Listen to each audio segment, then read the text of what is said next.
Okay, here's the thing. None of y'all understood Mufasa the Lion King. Okay?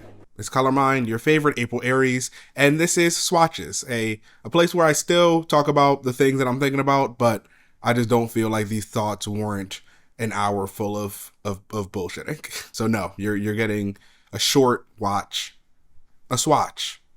You get it. Unlike the original tale centered on Simba's journey, the film Mufasa the Lion King dives into the legacy and challenges that shaped Mufasa's character, as well as the iconic villain Scar, providing a deeper look at the mythology of the Lion King universe. Now, I already know, I know, before you start in the comments, I will answer your first 5 thoughts. Yes, yes, yes, yes.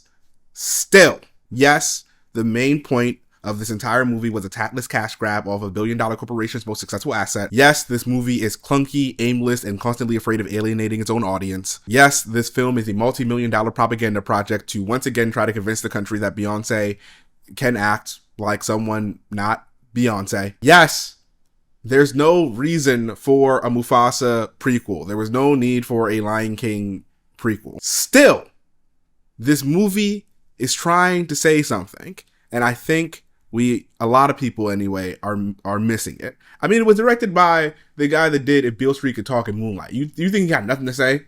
So sit down and let Big Bro cook. Because to me, Mufasa the Lion King is kind of a clever critique of patriarchy in that it exposes how traditional masculinity guarantees worldly resentment in men by encouraging boys to believe in their own propaganda, often to their own detriment. And this is compelling to me because I like how the film, I guess, highlights how strict adherence to hegemonic norms sets bright young boys up to be jaded young men when they realize they've been fed a fantasy their whole lives and whoops, you're actually developmentally behind most other people. This film does this not only through showing simply how Mufasa was the best choice to become the leader of the Pride Lands, but also demonstrating through Scar, who I'll be dead naming as Taka for the rest of this essay, the limits of patriarchy. So let's get into it. Our story starts proper after a flood sweeps a young Mufasa into a wetland where he meets Taka, a royal cub. When Taka meets Mufasa as a refugee, we find out about his pedigree immediately. He is the prince, the next in line to the throne to lead his pride, and that's an essential part of his self-identity. Obasi, the current king, and his father constantly reminds Taka that he's destined for greatness, despite contrasting evidence that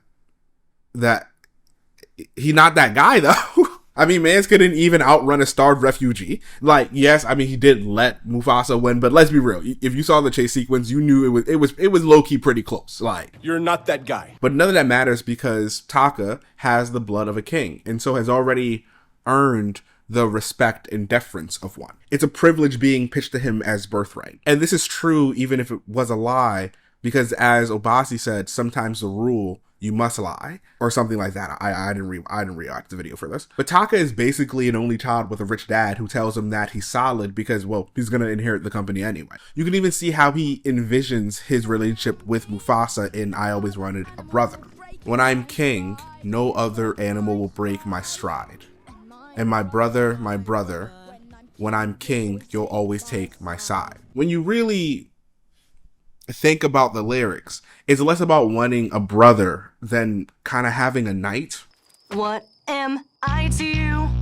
Am I a joke? Your knight or your brother? And this sort of ideology of submission and domination is exactly how Obasi sets up Taka for failure from day one, by raising him to be a good king, or how to look like one, naps and all. It seems the only true power Taka has is his claim to this one throne, in this one specific status quo. Traditional masculinity often narrowly defines a man's worth through his professional success and or socioeconomic status, where he is on the totem pole. Is he alpha or beta? Does he got a bag or not? But in an egalitarian world where success is no longer solely defined by these type of hard metrics, and where people of all types are also significant contributors in these areas, this narrow definition can leave boys feeling inadequate or without purpose if they don't fit that traditional breadwinner, king of the hill mode. Which makes it interesting that Mufasa's powers instead come from his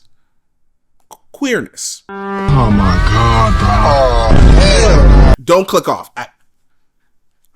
Let me explain. So, in the wild, male lions and prides don't usually participate in group hunting. Group hunting, in a way, then is seen as woman's work, lioness's work. So, Obasi's requirement after Mufasa wins the race against Taka to be raised with the female lions is supposed to be seen as punishment by isolating him from the other males. It ices him out of the hierarchy. Queerness was originally defined as differing in some ways from what is normal or usual. Therefore, Mufasa's position in society is queer in the sense that he is not able to perform the traditional masculinity that his pride requires, because he is forced to be raised and hunt with the lionesses. Here, the film is saying two things about Obasi's worldview. One, to engage with the feminine is bad, and two, the non-reproductive time spent with lionesses is simply not productive time. And this mirrors a common way boys are trained to see any activities that are considered girly: house maintenance, doing laundry, cooking, the desire to wash your ass. Traditional masculinity often devalues traits and fields that are perceived as feminine, such as nurturing, caregiving, and the liberal arts. And this can steer boys away from exploring their full range of interests and talents, limiting their educational and career options in a more diverse and egalitarian world that benefits from a wide array of soft skills and mutable perspectives. Since these are seen as skills that women are only good at because they're girls, young boys see little incentive in investing the time, energy, and awkwardness it would take to work on those areas. This is not a diary, it's a journal. And this has knock-on effects. Labor statistics show that the share of K-12 teachers who are men have dropped from 33% in the 1980s to about 24% today. In social work, the male share has fallen from 40% in the 80s to about 20%, and psychology positions have declined from 39% to 29% in the last decade. This results in a widening gender achievement gap. For example, black women have significantly higher rates of upward mobility compared to that of black men. As American activist and former House Representative Kevin Powell argues, our culture does not always prepare young boys to navigate life in healthy ways beyond traditional, often limiting masculine expectations. My mother's father was a positive male figure, and my dad hated him. He dogged him out. He was a pussy. He was a this. He was a that. He was not a good enough man because he was peaceful. That was what I most remember about my daddy, guys, how peaceful he was and how good he always was, that he never had a harsh word to say. My father thought, that's weak. Yeah. You know? Yeah. It's the definitions of manhood that I got as a so-called straight or heterosexual male growing up. You had to be violent. You had to be aggressive. You had to be hard. Men didn't cry, you know. And there was something wrong with you if you didn't fight, and it was a kind of policing going on. And it ain't just black males. Again, it was all the males. Like if you didn't, our culture is constantly policing boys. Exactly. We don't love boys. Don't let anybody fool you into thinking we are a culture that love boys. The rapid societal changes towards greater gender equality means that boys raised with outdated notions of masculinity may find themselves ill-equipped for the realities of shared responsibilities and equitable relationship dynamics that their personal and professional lives now see as the standard. So even though Obasi was attempting to malign Mufasa, Mufasa being outcasted from traditional masculinity was actually an amazing advantage for him. He was able to develop other skills that ended up crafting him into a more well-rounded individual. He learned how to hone his sense of smell so he could smell a gazelle's fart in the wind and know where it was coming from. You see, I'm not saying this is a good movie. I'm saying it had something to say. Because you know what's funny? I don't think Mufasa actually had any special power or like unique abilities. In real life anyway, I know that's true because male lions and female lions, they have the same sense of smell. So I think this narrative moment is intentional to signal that most male lions in the pride are told they just needn't develop their sense of smell because, well, that's woman's work. So where Mufasa's upbringing made him better prepared to be the leader that his community needed today, in contrast, Taka was training for a race with a set of old rules where he was promised the rusty tools that he had been given would be more than enough to dominate those he was inherently superior to anyway. And what I'm trying to get at is that in the face of those odds, wouldn't you crash out too?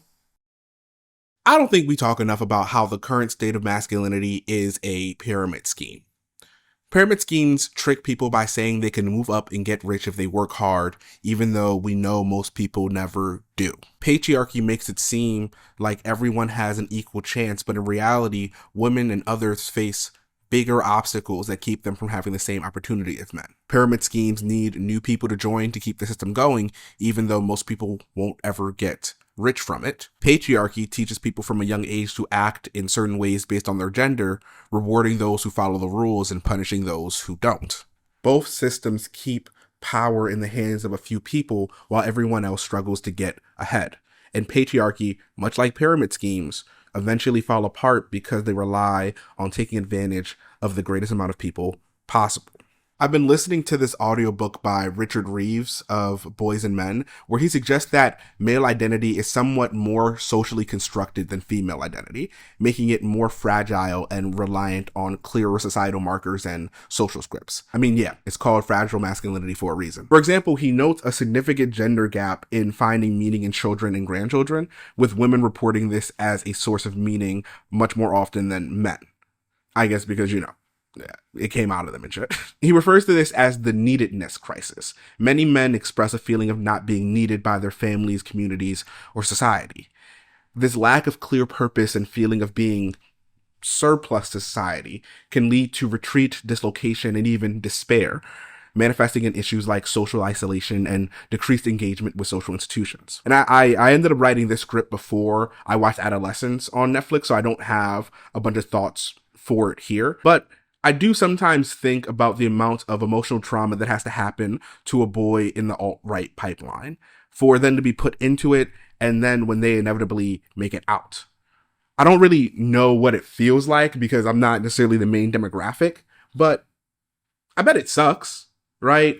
Thinking about that lost time, kind of similar to when I got my ADHD diagnosis, thinking about like, what if, or how did I go so long in this fog state? And it's not fair because it's not entirely their fault. They were sold soothing lies and had everyone in their lives co-sign it. Adult men and adult women affirm patriarchy because that's what the status quo demands. I mean, fuck, I'll be mad too if I followed all the advice of my elders and became a real proper man, only to be told society has progressed and now everything I was taught to do or to strive for was actually harmful to the people that I love, and all the skills they specifically told me to ignore were the skills that would actually give me personal freedom. I just kind of that I've been bamboozled. We have been hoodwinked, bamboozled, led astray, run amok, and flat out deceived. If the question was why wasn't Taka the leader Obasi wanted him to be, the answer is simple.